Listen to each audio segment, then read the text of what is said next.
السلام عليكم ورحمة الله وبركاته. إن الحمد لله نحمده ونستعينه ونستغفره ونعوذ بالله من شرور أنفسنا ومن سيئات أعمالنا. من يهده الله فلا مضل له ومن يضلل فلا هادي له.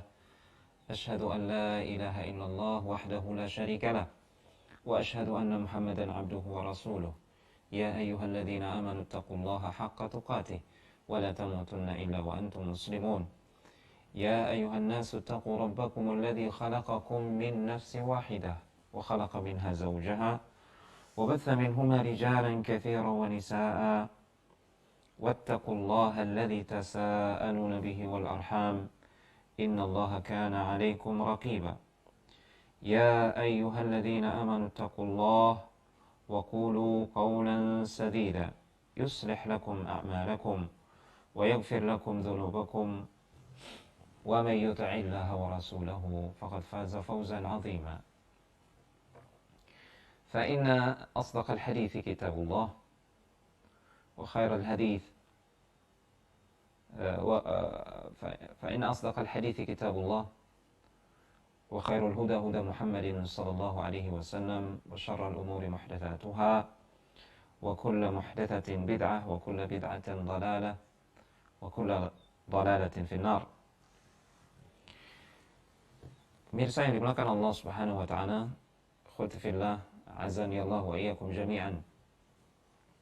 Alhamdulillah, kita bersyukur kepada Allah tabaraka wa taala. Kita memuji Allah Subhanahu wa taala dengan setinggi-tinggi pujian. Karena dengan taufiknya, dengan kasih sayangnya, kembali kita diberikan anugerah oleh Allah Subhanahu wa taala waktu luang untuk menuntut ilmu syar'i. Ni'matani maghbunun fihima katsirun minan nas, kata Rasulullah SAW. Ada dua nikmat yang banyak sekali manusia melalaikan kedua nikmat tersebut. Yang pertama adalah nikmat kesehatan dan nikmat waktu luang. Dan saat ini kita diberikan kedua-duanya oleh Allah Subhanahu wa taala. Kesehatan di saat banyak di antara saudara-saudara kita yang sedang berjuang untuk lolos dari maut, ya, karena wabah yang menimpa mereka. Kita juga diberikan waktu luang oleh Allah Subhanahu wa taala di masa-masa stay at home. Ini nikmat yang luar biasa, sekalipun kita berada di tengah wabah, dan harus kita syukuri dengan memanfaatkan kesehatan dan waktu luang tersebut di atas ketaatan kepada Allah Tabaraka wa taala. Khatifillah, azani Allah wa iyyakum jami'an. Salawat serta salam semoga tercurahkan selalu untuk baginda Rasulullah sallallahu alaihi wasallam, untuk segenap keluarga beliau, para sahabat, dan seluruh umat yang setia di atas petunjuk beliau hingga akhir zaman kelak. Pembahasan kita pada pagi hari ini melanjutkan pembahasan sebelumnya, dan kita pada kesempatan kali ini akan masuk ke amalan kalbu yang pertama, yaitu al-ikhlas, keikhlasan. Pembahasan kita akan kita bagi menjadi 6 bagian. Yang pertama kita akan berbicara tentang makna dan hakikat keikhlasan. Kemudian yang kedua kita akan sampaikan tentang hakikat keikhlasan yang Allah bawakan di dalam Al-Quran dan Rasulullah sampaikan di dalam sunnah-sunnah beliau. Sekaligus ini juga akan menjabarkan kepada kita betapa agungnya kedudukan keikhlasan. Dan yang ketiga, kita akan berbicara sedikit insyaallah tentang buah-buah keikhlasan. Sangat banyak sekali buah dan fadilah yang bisa kita dapatkan dari keikhlasan tersebut. Kemudian yang keempat, sedikit kita akan berkisah tentang bagaimana salaf dan keikhlasan mereka. Kemudian yang kelima adalah tanda-tanda keikhlasan, dan yang keenam insyaallah yang terakhir beberapa permasalahan terkait keikhlasan. Yang pertama, ikhwati fillah, a'azzani Allah wa iyyakum jami'an, makna keikhlasan secara bahasa, yaitu amhadus syai', sesuatu yang paling murni, yang tidak ada kontaminasinya, tidak ada kotorannya. Ja'alahu mahdan wa lam yakhlut ma'ahu ghairuhu. manakala seseorang menjadikan sesuatu itu murni, tidak tercampur dengan sesuatu yang lain, inilah yang disebut dengan akhlasa, asal kata ikhlas, ya, memurnikan sesuatu. Disebutkan juga dalam Al-Quran ucapan iblis, ya, manakala dia bersumpah untuk menyesatkan segenap manusia, kemudian iblis mengecualikan, ya, satu golongan manusia, illa ibadaka minhumul mukhlasin, kecuali hamba-hambamu yang ikhlas. Hanya itu yang tidak bisa disimpangkan, disesatkan oleh iblis, yaitu hamba-hamba Allah Subhanahu wa taala yang mengikhlaskan hati mereka, yang mengikhlaskan segenap ibadah mereka, bahkan hidup mereka untuk Allah Subhanahu wa taala karena Allah Subhanahu wa taala, tidak tercampur dengan tendensi atau tujuan-tujuan yang lain. Ini yang dimaksud dengan keikhlasan secara bahasa, ikhwati fillah. Kemudian di antara yang disebutkan oleh para ulama tentang mana ikhlas adalah ketika mereka menjelaskan kenapa surat Qul huwallahu ahad Allahus samad dan seterusnya itu dinamakan dengan surat Al-Ikhlas. Qala Ibnu Al-Athir rahimahullahu taala, summiyat bidzalika li'annaha khalisatun fi sifatillahi ta'ala. Naam, fi sifatillahi wa ta'ala.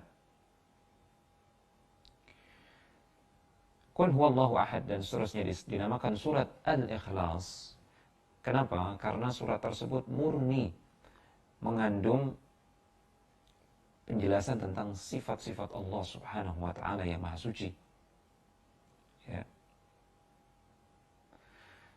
Au li'anna al-lafidh biha qad akhlasa at-tauhid lillahi. Atau karena orang yang mengucapkan surat ini, membaca surat ini, Qul huwallahu ahad Allahus samad dan seterusnya, mereka adalah orang-orang yang mengikhlaskan tauhid hanya untuk Allah tabaraka wa taala. Kalimat al-ikhlas, kita sering mendengar kalimatul ikhlas, yang dimaksud adalah kalimatut tauhid. Kalimatut tauhid, la ilaha illallah. Yang kita tahu, kalimatut tauhid mengandung dua unsur atau dua rukun. Ada penafian, yang menafikan segala sesuatu yang berhak untuk diibadahi. Kemudian al-itsbat, penetapan illallah. Penafian tadi la ilaha, kemudian penetapan illallah. Ditetapkan kecuali hanya Allah saja yang berhak untuk diibadahi. Ya. Menjadikan hanya Allah saja yang berhak untuk diibadahi, ini adalah tauhid dan masuk ke dalam cakupan makna al-ikhlas. Ya. Karena tadi secara bahasa al-ikhlas adalah memurnikan sesuatu. Memurnikan sesuatu. Adapun makna ikhlas secara istilah, ya. Dzakara al-ulama fi ta'rif al-ikhlas iddata ta'rifat. Para ulama memiliki beberapa definisi tentang ikhlas secara istilah. Di antaranya Ibnu Qayyim rahimahullahu ta'ala, beliau mengatakan al-ikhlasu huwa ifradul haqqi subhanahu bil qasdi fit ta'ah. Keikhlasan itu adalah mengesahkan Allah Subhanahu wa taala dalam tujuan, dalam maksud beribadah. Atau ketika melakukan ketaatan, ya, maksud dan tujuan kita melakukan ketaatan itu adalah kita murnikan karena Allah, demi Allah dan untuk Allah semata jalla fi'ula. Itu definisi yang dibawakan oleh Ibnu Qayyim rahimahullahu taala. Adapun ulama yang lain beragam definisi mereka, namun sepakat bahwasanya al-ikhlas itu berkisar maknanya kepada mengesahkan Allah Subhanahu wa taala dalam ibadah, memurnikan maksud dan tujuan dalam ketaatan, mengharapkan ganjaran hanya dari Allah Subhanahu wa taala, ya. Mengharapkan pujian dari Allah Subhanahu wa taala semata, bukan pujian dari selain Allah, ya. Hanya takut kepada celaan Allah, ya. atau kemarahan Allah Subhanahu wa taala, tidak takut kepada celaan makhluk yang lain, tidak takut kepada ya kemarahan makhluk yang lain. Makna ikhlas berkisar kepada makna mana yang tadi kita sebutkan. Kemudian akhwati fillah,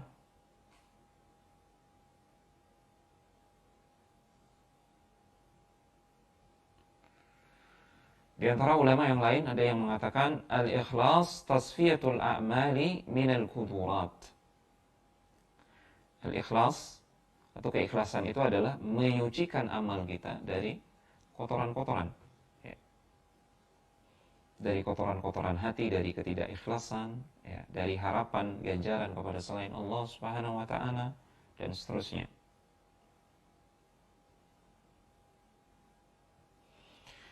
Hudzaifah al-Mur'ashi rahimahullahu taala, beliau mendefinisikan ikhlas sebagai an tastawiya af'alul 'abdi fi adh-dhahiri wal batin.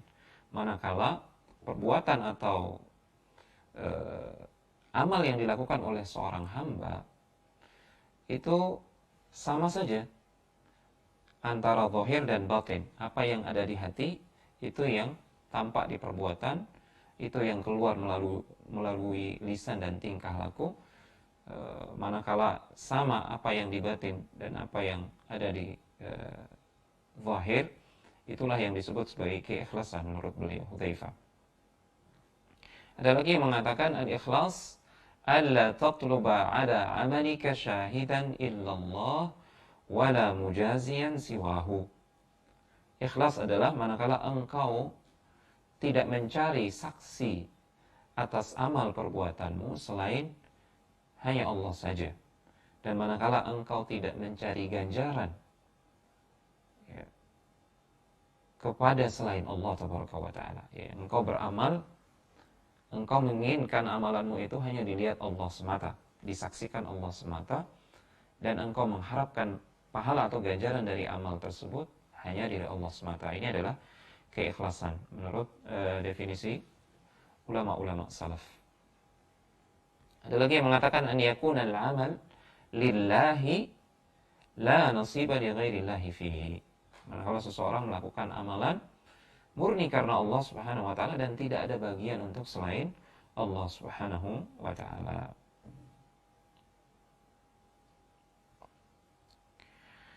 Kemudian untuk lebih memahami makna ikhlas ini, terkadang orang menyebut ikhlas dengan sebutan niat. Terkadang juga sebaliknya, orang menyebut niat itu dengan ungkapan ikhlas. Namun pada hakikatnya ada perbedaan. Ada persamaan dan ada perbedaan. Jika kita melihat definisi para fuqaha ahli fikih terkait niat, mereka mengatakan hiya tamyizul ibadat 'anil 'adat wa tamyizul ibadat 'an ba'dihha al-ba'd. Niat menurut para fuqaha adalah sesuatu yang dengannya kita membedakan antara adat, ya, kebiasaan dengan ibadah. Sesuatu yang biasa kita lakukan dan tidak bernilai ibadah, itu kapan dia menjadi ibadah, itu dibedakan oleh niat. Ya. Seseorang yang melakukan, ya, contoh sederhananya, seseorang yang tidak makan sehari penuh. Ada orang yang tidak makan, tidak minum sehari penuh karena tujuannya untuk diet, untuk diet, ya. Yang membedakan itu adalah niat.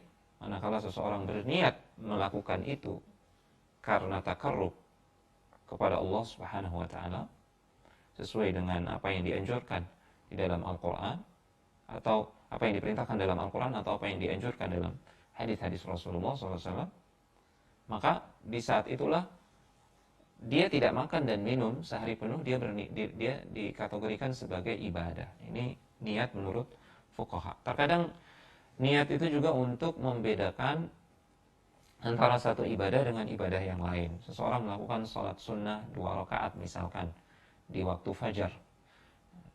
Yang membedakan antara sholat tersebut, antara sholat sunnah dan sholat wajib adalah niat.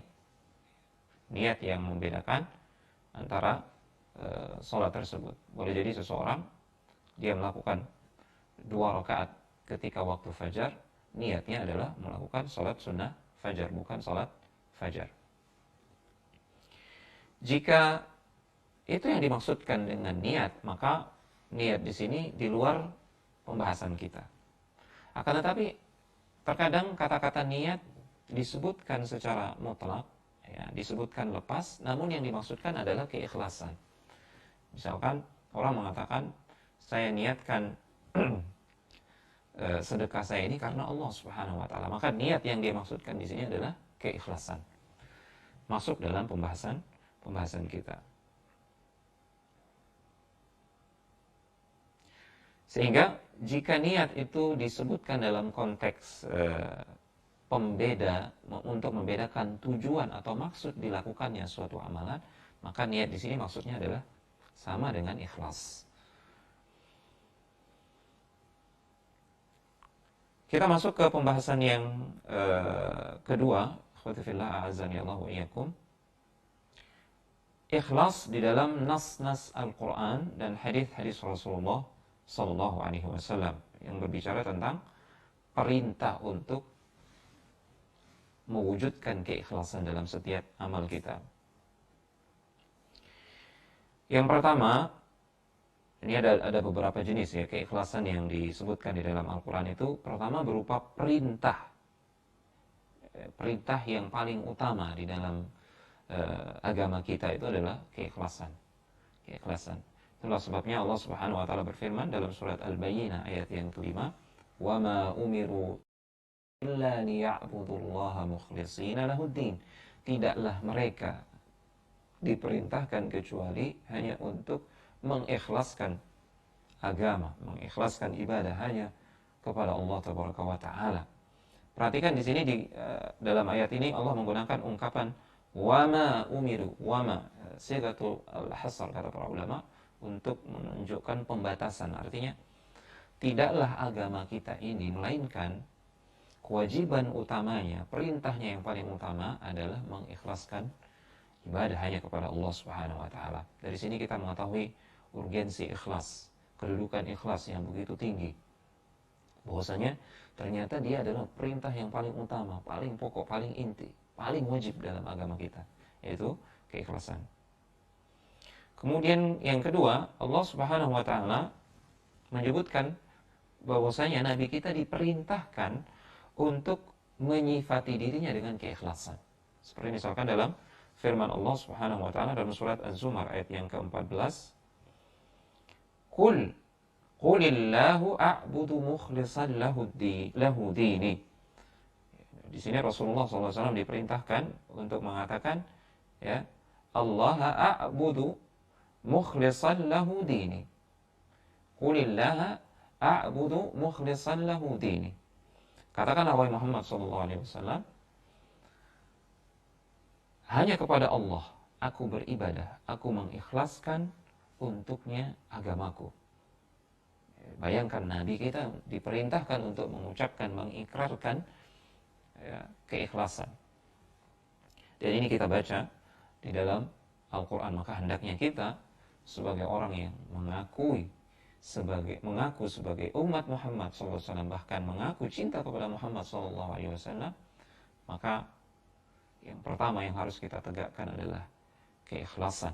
Karena itu yang diperintahkan oleh Allah kepada beliau SAW untuk diikrarkan, bahkan diabadikan di dalam Al-Quran.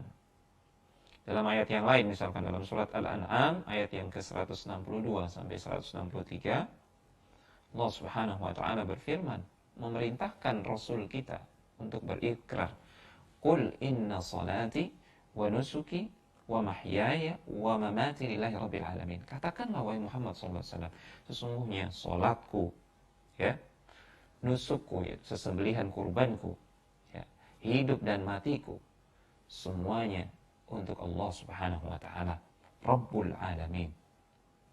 Ini adalah ikrar tauhid, ikrar keikhlasan, ya.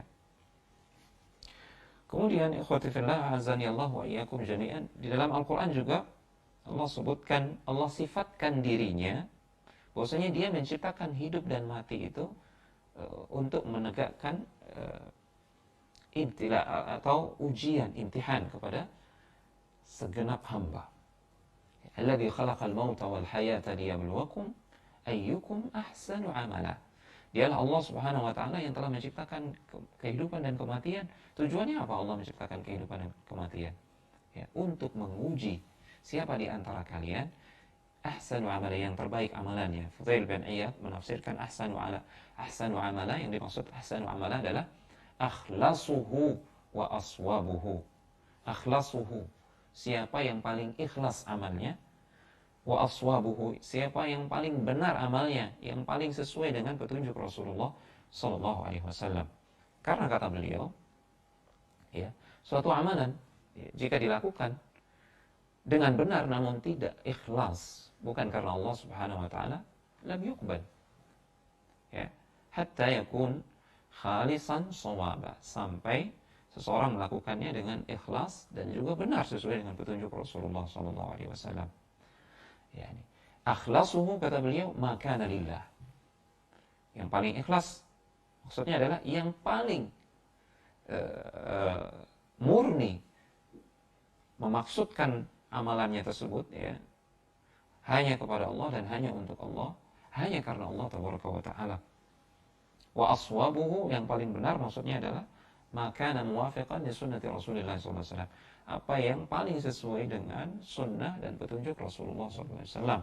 Bayangkan keikhlasan. Ini adalah tujuan Allah Subhanahu wa taala menciptakan kehidupan dan kematian, ya, untuk menguji manusia siapa yang paling ikhlas amal perbuatannya. Kemudian Allah Subhanahu wa taala juga menyebutkan tentang keikhlasan ini sebagai agama yang, yakni ahsanuddin, agama yang terbaik, ajaran agama yang terbaik adalah keikhlasan. Sebagaimana firman Allah dalam surat An-Nisa ayat yang ke-125. Wa man ahsanu dinan mimman aslama wajhahu lillahi wa huwa muhsinun.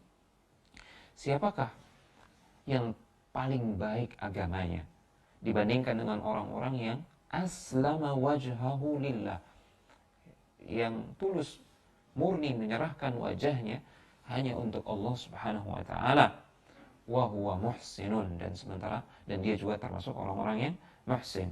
Al-ihsan di sini ditafsirkan oleh para ulama mutaba'atus sunnah, mengikuti sunnah dan petunjuk Rasulullah SAW. Adapun keikhlasan kita petik dari ayat ini, dari firman Allah, mimman aslama wajhahu lillah, orang yang menyerahkan wajahnya hanya untuk Allah tabaraka wa taala. Kemudian Allah Subhanahu wa taala juga mewasiatkan kepada Nabi untuk selalu bersama orang-orang yang ikhlas. Nabi kita, ya, pernah suatu ketika begitu bersemangat sekali, begitu antusias sekali untuk mendakwahi para pembesar Quraisy, orang-orang terpandang, orang-orang kaya dari kalangan kufar Quraisy. Tujuannya apa? Karena jika mereka beriman, maka orang-orang yang di belakang mereka akan ikut beriman. Pengikut-pengikut mereka dipastikan akan ikut beriman juga. Sehingga Nabi memberikan perhatian yang begitu besar sekali, ya, ketika mendakwahi mereka. Ternyata hal tersebut ditegur oleh Allah Subhanahu wa taala dalam surat Abasa. Kita tahu Abasa wa tawalla an ja'ahul a'ma, ya, manakala datang seorang laki-laki biasa yang buta, ya, Ibnu Ummi Maktum, sahabat Rasulullah SAW yang mulia. Lantas tiba-tiba Nabi bermuka masam, ya, ketika Nabi sedang serius mendakwahi para pembesar Quraisy, tiba-tiba dia datang menginterupsi. Nabi menampakkan muka yang masam kepada laki-laki yang buta. Ukurannya laki-laki buta, dia tidak akan tersinggung karena dia tidak melihat muka masam dari Rasulullah SAW. Itu pun hanya sekedar bermuka masam. Nabi tidak mengejek, tidak menghina. Namun toh hal tersebut ditegur oleh Allah Subhanahu wa taala. Ditegur oleh Allah Subhanahu wa taala dan diabadikan di dalam Al-Qur'an. Allah memerintahkan Nabi kita untuk setia kepada orang-orang yang ikhlas menghadapkan wajah mereka kepada Allah Subhanahu wa taala, kendati pun mereka adalah orang-orang biasa, orang-orang yang kelas rendahan menurut sebagian manusia, ya mereka ada di antara mereka adalah orang-orang yang dulunya seorang budak, ya, namun menerima Islam, mengikhlaskan agama hanya untuk Allah Subhanahu wa taala. Rasul Allah Subhanahu wa taala memerintahkan nabi kita untuk setia bersama mereka. Jangan tinggalkan mereka, jangan cuek kepada mereka dan seterusnya. Seperti juga dalam surat Al-Kahfi ayat yang ke-28 Allah berfirman, "Wasbir nafsaka ma'al ladzina yad'una rabbahum bil ghadati wal 'ashyi yuriduna wajhah." Sabarkanlah dirimu wahai Muhammad sallallahu alaihi wasallam, ya, untuk tetap bersama orang-orang yang selalu menyeru Rabb mereka, ya, di waktu pagi dan petang, dan mereka hanya menginginkan wajahnya, wajah Allah Subhanahu wa taala. Yuriduna wajhah. Ini adalah ungkapan ikhlas, ungkapan keikhlasan. Orang-orang yang hanya mengharapkan wajah Allah Subhanahu wa taala adalah orang-orang yang ikhlas. Nah, nabi kita diperintahkan untuk setia bersama mereka. Wa ma 'alaika alla yazakka. Engkau nggak ada urusan dengan mereka wahai Muhammad SAW. Jika pembesar-pembesar Quraisy itu tidak mau beriman, nggak ada urusan. Yang penting engkau harus tetap bersabar, setia dengan orang-orang yang ikhlas. Bayangkan, ini menunjukkan betapa agungnya, betapa mulianya, dan betapa tingginya kedudukan amalan hati yang namanya ikhlas ini. Kemudian di dalam Al-Quran Allah Subhanahu wa taala juga menyifati orang-orang yang menginginkan wajahnya atau mengikhlaskan ibadah hanya kepada Allah Subhanahu wa taala. Allah sifati sebagai orang-orang yang beruntung. Dalam surat Ar-Rum ayat yang ke-38 Allah Subhanahu wa taala berfirman, "Fa'ati dzal qurba haqqahu wal miskina wabnas sabil." Berikanlah kerabat terdekat haknya.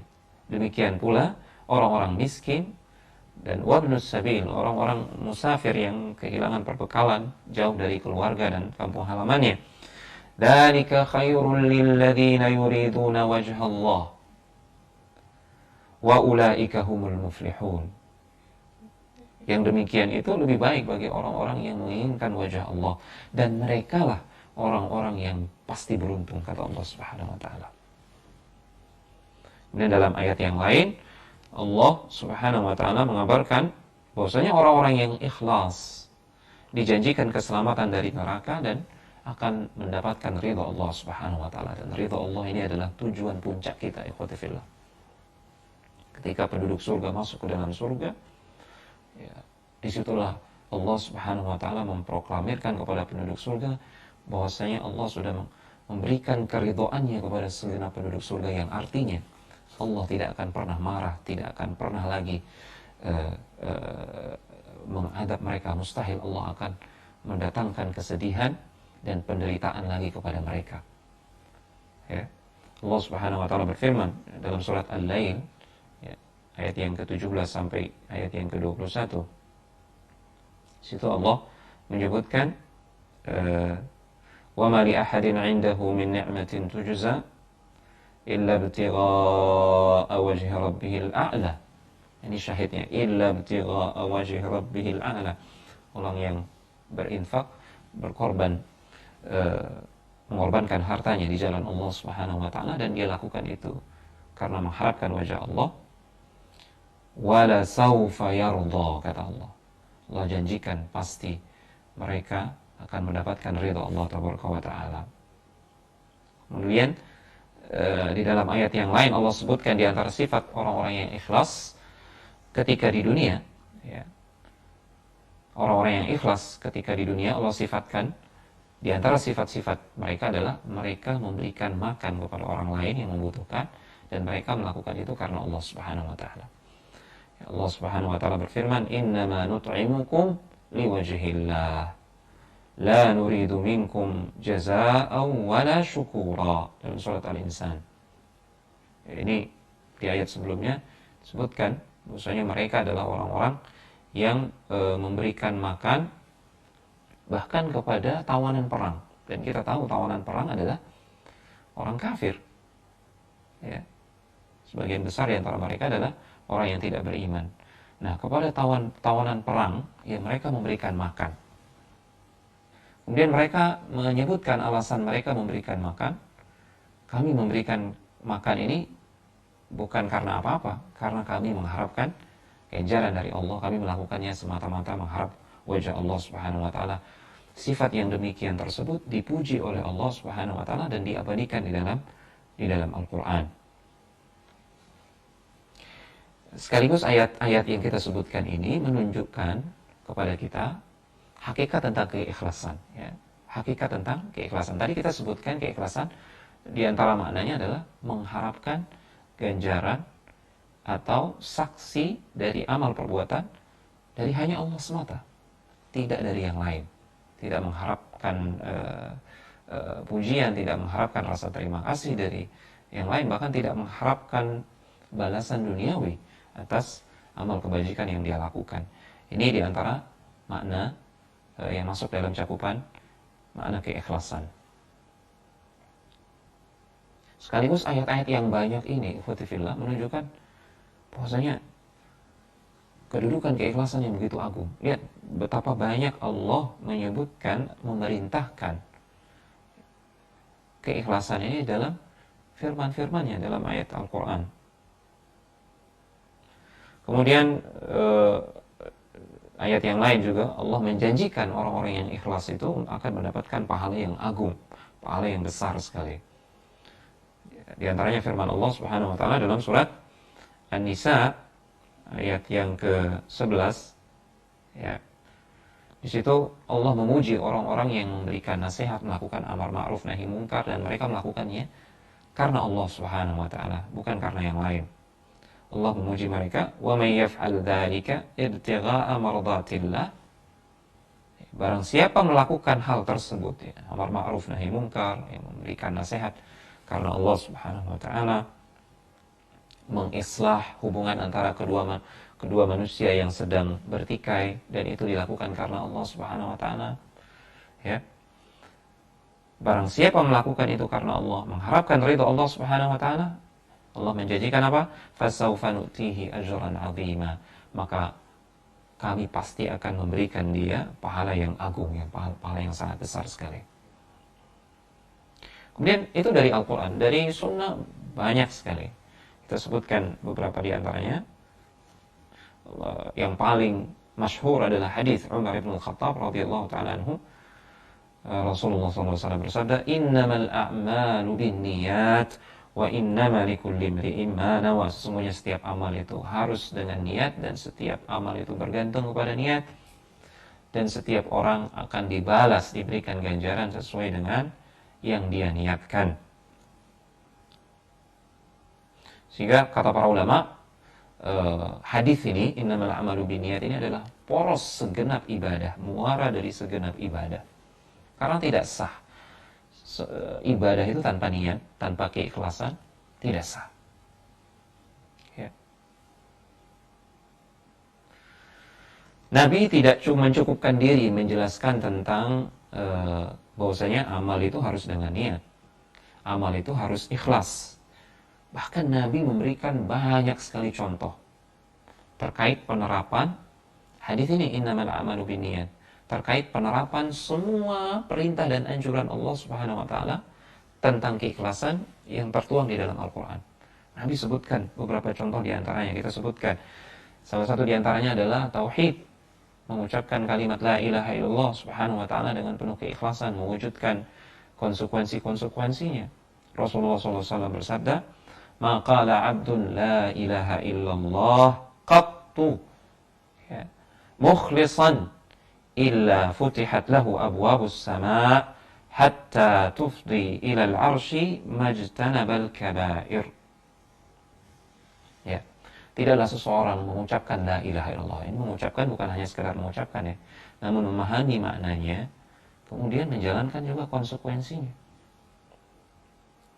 Tidaklah seseorang hamba mengucapkan la ilaha illallah dengan penuh keikhlasan. Ini ikhlas ini adalah salah satu rukun, salah satu syarat dari la ilaha illallah. Diucapkan itu dengan keikhlasan, hanya karena Allah, hanya mengharapkan balasan dari Allah Subhanahu wa taala.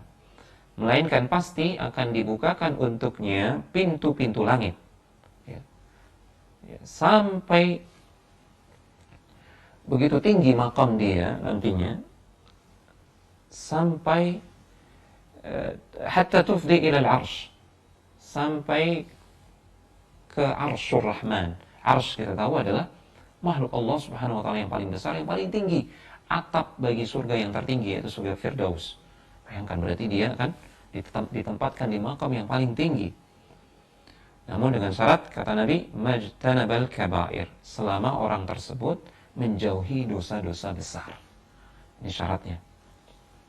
Dan hadis ini dihasankan oleh Syekh Al-Albani, diriwayatkan oleh Imam At-Tirmidzi. Contoh berikutnya misalkan ketika seseorang melakukan ibadah sholat ke masjid, keluar berjalan untuk sholat. Nabi berfirman, Nabi bersabda sallallahu alaihi wasallam, "Salatul rajuli fil jama'ah tudha'afu ala salatihi fi baitihi wa fi suqihi 25 dha'fan." Salat yang dilakukan oleh seseorang secara berjamaah, ya, itu 25 kali lipat lebih besar ganjarannya daripada salat yang dilakukan oleh seseorang secara mandiri sendiri di rumahnya atau di pasar misalkan, ya. Wa dzalika annahu idza tawadda'a fa ahsana al-wudu'a thumma kharaja ila al-masjid la yukhrijuhu illa as-salat. Itu jika dia lakukan, ya, pertama kali dia berwudu terlebih dahulu, kemudian dengan wudu yang sempurna, ya, kemudian dia keluar menuju masjid. Jadi sholat berjamaah yang dimaksudkan dalam hadis ini adalah sholat berjamaah di masjid. Dia keluar ke masjid, la yukhrijuhu illa salat. Tujuannya untuk ke masjid tidak ada lain selain sholat. Ini tersirat makna keikhlasan di sini.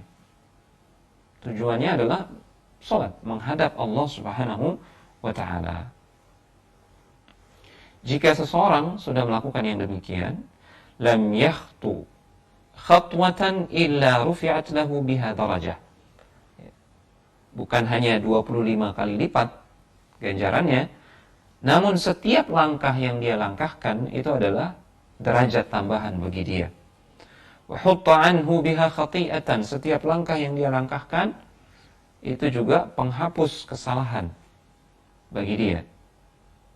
Fa idza shalla lam tazalil malaikatu tusalli alaihi ma dama fi musallahu. Bahkan bukan cuma itu. Ketika dia sampai ke masjid, kemudian dia sholat, melakukan sholat, senantiasa malaikat mendoakan dia selama dia melakukan sholat. Ya, para malaikat mengatakan, Allahumma salli alaihi, Allahumma arhamhu, ya Allah rahmati dia. Itu doa malaikat kepada orang tersebut. Wala yazalu ahadukum fi salatin man intadhara salat. Bukan hanya itu ganjarannya. Senantiasa seseorang dihitung tetap melakukan salat manakala dia tetap berada di masjid, ya, untuk menunggu salat berikutnya. Sekalipun dia tidak sholat, namun dia duduk untuk menunggu sholat berikutnya. Tujuannya sholat berikutnya. Ini kan makna keikhlasan tersirat di situ. Orang yang seperti ini, dia tetap dihitung seperti orang yang sholat sampai sholat berikutnya. Subhanallah. Ya, amalan yang sangat luar biasa sekali. Namun syaratnya adalah dia melakukan itu karena mengharapkan wajah Allah Tabaraka wa Ta'ala, sebagaimana yang disebutkan dalam hadis ini. Dan hadis ini khotifillah sahih diriwayatkan oleh Imam Al-Bukhari rahimahullahu ta'ala.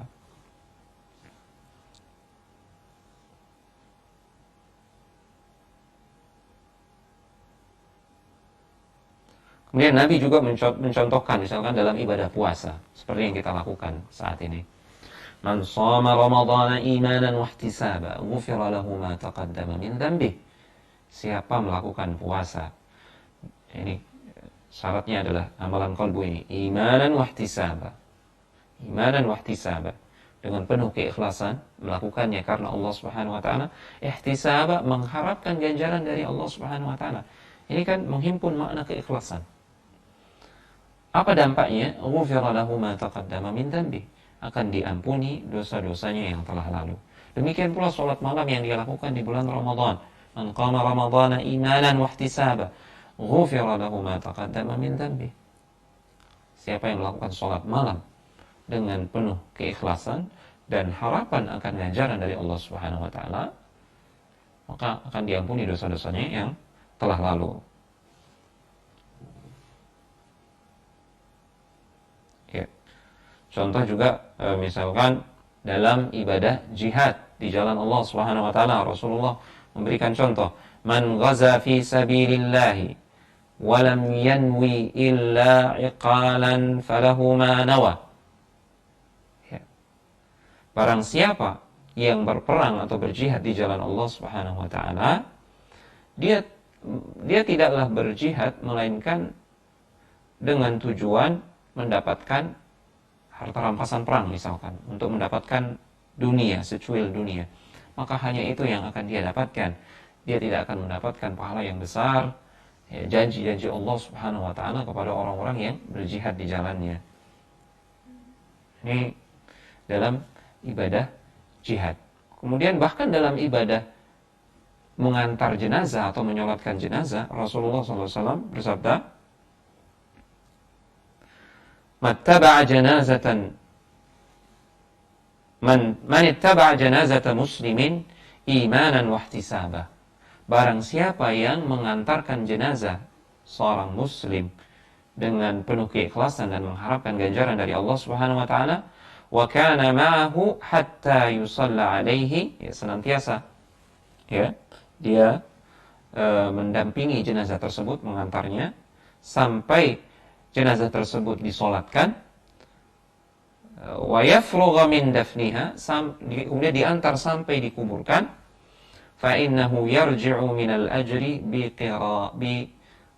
qirataini, maka dia akan kembali membawa pahala 2 qirat. Dalam hadis ini juga disebutkan 1 qirat itu mithlu Uhudin, seperti gunung Uhud besarnya. 2 qirat, luar biasa. Kapan itu bisa diraih? Imanan wahtisaba, manakala seseorang melakukan hal tersebut dengan keikhlasan karena Allah Subhanahu wa taala dan mengharapkan ganjaran dari Allah Tabaraka wa taala semata. Lihat bagaimana Rasulullah memotivasi para sahabatnya dengan keikhlasan, dan lihat bagaimana beliau mewanti-wanti, mentahdzir, memperingati dengan keras dan tegas bahaya dari lawan keikhlasan tersebut, yaitu syirik kecil berupa riya dan sum'ah dan seterusnya, atau mengharapkan pamrih bukan dari Allah Subhanahu wa taala.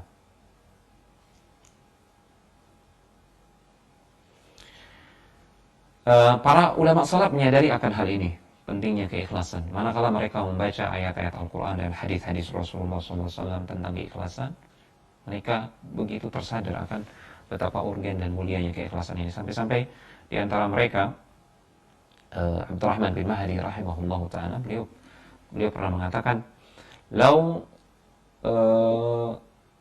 sanaftu kitaban fil abwabi la ja'altu haditha Umar bin al-Khattab radhiyallahu ta'ala anhu la ja'altu haditha Umar bin al-Khattab radhiyallahu ta'ala anhu fil a'mali bin niyat fi kulli babin."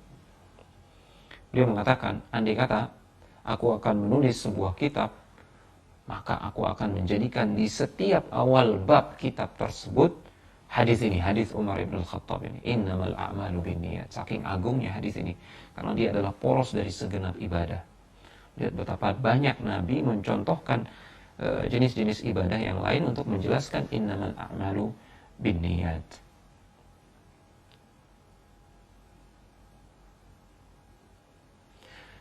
Di antara mereka ada Yahya bin Abi Katsir. Yahya bin Abi Katsir rahimahullahu ta'ala, beliau mengatakan, ta'allamun niyata, belajarlah niat, belajarlah keikhlasan itu. Fa innaha ablagu minal amal. Karena sesungguhnya niat dan keikhlasan itu lebih penting, ya, lebih dalam, lebih mengena daripada amal itu sendiri. Seseorang misalkan melakukan amalan puasa atau amalan sholat malam, Itu amalan yang sangat agung, sangat mulia. Namun yang lebih agung, lebih penting daripada itu adalah keikhlasan niat ketika melakukan amalan tersebut. Ini nggak boleh dilupakan, nggak boleh dinomorduakan. Harus menjadi yang utama, fokus perhatian kita. Mengislah niat.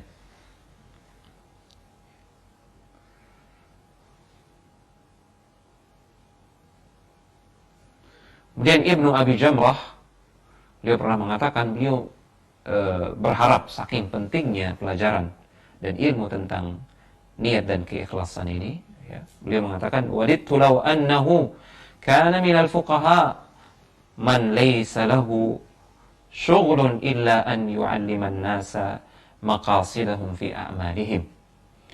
Saya sungguh-sungguh berharap ada di antara ahli fikih itu tidak hanya ngajarin fikih saja, tapi mereka ada di antara mereka khusus mengajarkan tentang maksud dan tujuan dari amal-amal manusia, yaitu niat dan keikhlasan. Wa yaqudu lit-tadrisi fi a'malin niyat laisa illa. Jangan dia mengajarkan yang lain, cukup itu saja yang diajarkan. Ya, saya berharap di antara ahli fikih, karena kita tahu ahli fikih itu bergelut dengan hukum-hukum, ya, permasalahan-permasalahan yang sifatnya af'alul ibad, amalan-amalan yang dilakukan oleh hamba yang lahiriah sifatnya, ya. Nah, karena banyak bergelut dengan pembahasan hukum-hukum, terkadang lupa membahas tentang perkara yang paling penting, yaitu keikhlasan dan niat. Nah, kata Ibnu Abi Jamrah, beliau berharap, ya, di antara ahli-ahli fikih itu ada yang khusus tidak mengajarkan fikih, bahkan dia mengajarkan tentang niat dan keikhlasan. Karena terus terang saja, dan ini mungkin perangkap dari syaitan, disebutkan oleh Ibnu Jauzi dalam kitabnya Talbisul Iblis. Terkadang fuqaha, orang-orang yang bergelut dengan hukum fikih, ya, yang begitu kompleks dan begitu bercabang permasalahannya, banyak terjadi khilaf dan seterusnya. Terkadang karena sibuk membahas hal tersebut, mereka lupa dengan perkara yang paling penting, yang lebih penting bahkan, yaitu niat dan keikhlasan. Niat dan keikhlasan.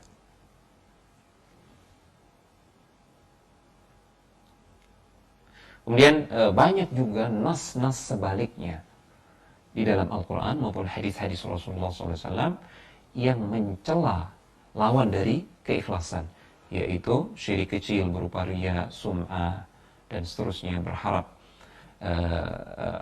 ganjaran amal ibadah kepada selain Allah Subhanahu wa taala. Itu banyak sekali. Ya, namun kita cukupkan dengan nas-nas yang kita sudah sebutkan tadi.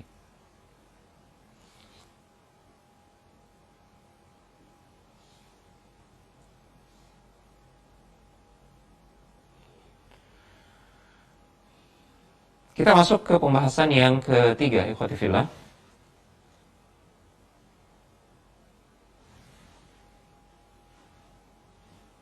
Sudah jam 9 ya. Waktunya sudah habis ternyata.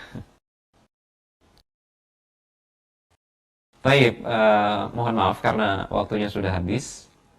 Karena kami juga ada aktivitas